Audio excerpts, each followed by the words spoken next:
Assalamualaikum warahmatullahi wabarakatuh. Baiklah, hari ini kita belajar lagi tentang ulasan, tapi berbeza ni ulasan pantun yang cikgu dah ajar pada kamu tu.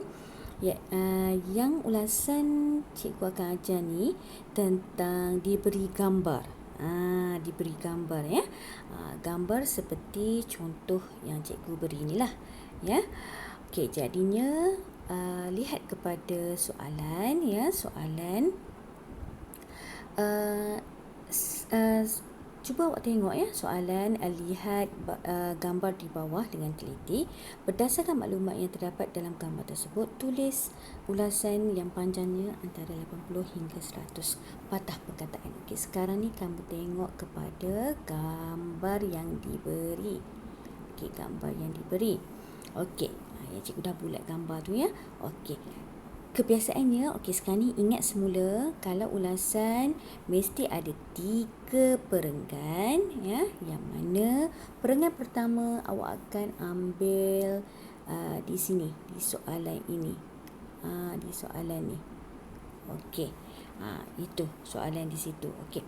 Tapi ya, misalnya kalau soalan bunyi seperti ini, lihat gambar di bawah kan, di bawah tu cikgu suruh awak tukar kepada tersebut tiap-tiap soalan pun macam tu kan, gambar ke, graf ke, poster ke, apa-apalah ya, peta pemikiran ke. Okey, jadinya untuk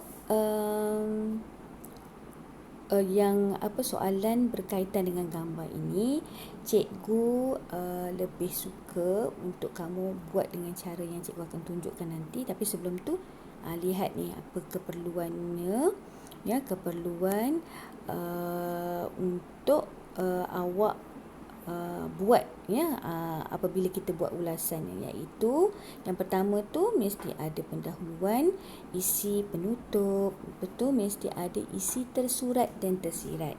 Sekurang-kurangnya 2. Tapi maksudnya isi tersurat di sini ialah ini tentang amalan kejiranan ya, amalan kejiranan. Okey, isi surat dia yang pertama. Tersurat ni apa yang ada dalam ni ya, apa yang ada dalam gambar ini. Okey, yang pertamanya menziarahi jiran tetangga. Kedua, cik padan dulu ni. Okey, yang ni yang pertama. Yang kedua, bertegur sapa dengan jiran. Yang ketiga, menolong jiran yang ingin berpindah. Dan yang keempat, melawat jiran yang sakit. Okey, jadinya ada 4 lah amalan kejiranan, dan 4 ni adalah isi tersurat. Isi tersirat di mana? Tak ada dalam gambar, tapi awak kena kaitkan lah. Ya, awak kena tengok lah. Kalau yang pertama ini, menziarahi jiran tetangga, apa dia punya isi tersirat? Awak kena fikir. Fikir isi tersirat tu berkaitan dengan berkaitan dengan isi tersurat yang ada dalam gambar ni ya. Okay, nanti cikgu tunjuk cara dia macam mana kalau yang bergambar ni ya. Kebiasaannya kita akan buat macam okey, nanti cikgu kita akan buat macam ni. Okey, okey, sekarang ni cikgu nak awak tengok yang ini dulu, yang ini dulu. Okey ya. Okey, awak tengok yang ini dulu, contoh ulasan tu.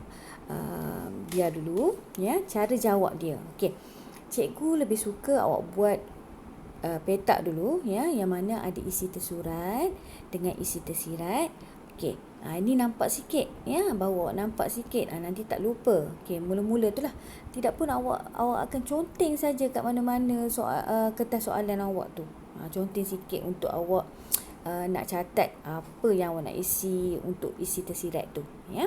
Okay, kita tengok yang pertama ni, menziarahi jiran tetangga. Jadinya isi tersirat dia sebab apa? Menziarahi jiran tetangga ni, ini menunjukkan sikap prihatin. Prihatin ni maksudnya mengambil berat lah ya. Okay, yang kedua pula, bertegur sapa dengan jiran.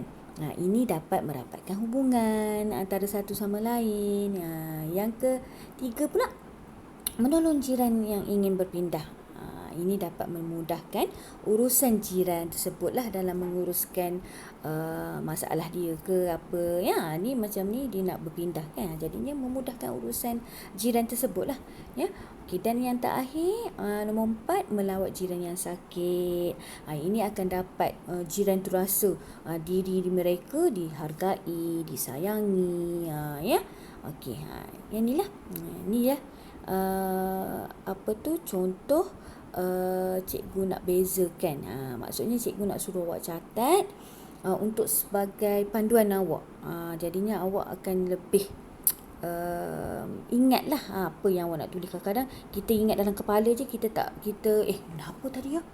Apa tadi ya? Kita terlupa apa yang itu. Jadinya catatkan apa yang ni. Cuma catatkan ayat-ayat mudah sajalah. Nanti awak nak bina ayat tu, bina dalam ulasan tersebut. Okey, sekarang ni kita tengok pula pada ulasan, ya. Ulasan pula. Okey, sekarang ni contoh ulasan. Gambar tersebut menunjukkan amalan kejiranan. Okey, ingat tak lagi yang dulu cikgu minta ya kamu ni. Okey, yang ni. Ingat semula apa yang cikgu dah ajar yang lepas, supaya kamu ingat formula-formula yang cikgu berikan. Ya, yang mana penanda wacananya ASDA, ya. Kita dengan PPHHM tu. Yang ni cikgu kata jika sesuai gunalah. Untuk dalam soalan ni sesuailah, ya. Dan last sekali kesimpulan. Okey. Dah ingat dah semua tu, cikgu beralih semula kepada yang tadi. Okey, contoh ulasan ni tadi kita tengok. Okey, gambar tersebut menunjukkan amalan kejiranan. Okey, perenggan pertama ya, ingat ya. Perenggan pertama tu jangan ada jarak lah 1 jari. Biasa cikgu ajar murid ni untuk jadi perenggan tu jarak 1 jari, kan? Tapi ni tak payahlah, ya. Okey. Untuk contoh ulasan ni, ya. Yang perenggan pertama, gambar tersebut menunjukkan amalan kejiranan. Terdapat 4 amalan kejiranan yang patut kita contohi. Okey, dekat mana cikgu ambil perenggan pertama ni? Tengok semula, ya. Tengok semula pada soalan sini. Cikgu, soalan ni dia tak ada pun macam yang cikgu tu. Okey, kalau soalan yang macam ni, awak pandai-pandailah kaitkan dengan gambar tersebut, ya. Okey, yang ni kan cikgu dah kata dah, gambar di bawah tu terus kita tukarkan pada tersebut. Ni tentang apa ni gambar ni? Tentang amalan kejiranan. Okey, noktah. Okey, kalau sampai dekat situ pun tak apa, ya. Sampai dekat situ pun tak apa, tapi kita nak panjangkan sikit perenggan pertama tu, kita tambah pula. Terdapat berapa? 1, 2, 3, 4. Terdapat 4 amalan kejiranan yang boleh kita amalkan ke. Macam cikgu buat ni, yang patut kita contohi. Boleh lah, ya. Yang apa-apa yang logik, yang sesuai. Okey. Sekarang terus kepada perenggan yang kedua. Tadi perenggan pertama kan. Okey, kita mulakan dengan ASDA. ASDA kita tu lah, awak ingatlah, ya. Antaranya kita perlulah menziarahi. Tadi kita kan dah buat yang ni kan. Jadinya senang kita nak tulis ulasan ni. Inilah menyenangkan. Sebab tu cikgu suruh awak buat dulu isi tersurat dengan isi tersirat. Senang untuk awak tulis kat sini. Okey, jadinya menziarahi jiran tetangga. Okey, ini dapat menunjukkan sikap prihatin terhadap jiran kita. Seterusnya, ni dalam ASDA, penanda wacana tu. Ingat ya, ada tanda koma. Kita patutlah bertegur sapa dengan jiran kerana dapat merapatkan hubungan antara satu sama lain.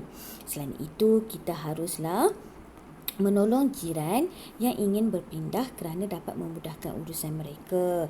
Akhir sekali, ya, sebab kita dah pilih dah, kita tak ambil lah di samping itu. Sebab dah akhir dah kita punya amalan tu kan. Akhir sekali, kita hendaklah melawat jiran yang sakit. Ini kerana jiran akan berasa dihargai dan disayangi. Okey, last dah, ya, kesimpulan ni. Okay, kesimpulannya, yang ni awak fikir sendiri. Ingat, kaitkan dengan apa yang kita bincangkan tu lah. Ya, kita mestilah sentiasa berbuat baik kepada jiran tetangga kerana mereka lah merupakan orang yang paling dekat dengan kita sekiranya berlaku kecemasan. Okey, cikgu harap awak faham. Jika tak faham, ulang senang tengok video yang cikgu terangkan ni. Ya. Okey. Baiklah. Selamat membuat tugasan kamu. Okay. Sekian, wabillahi taufik wal hidayah. Assalamualaikum warahmatullahi wabarakatuh.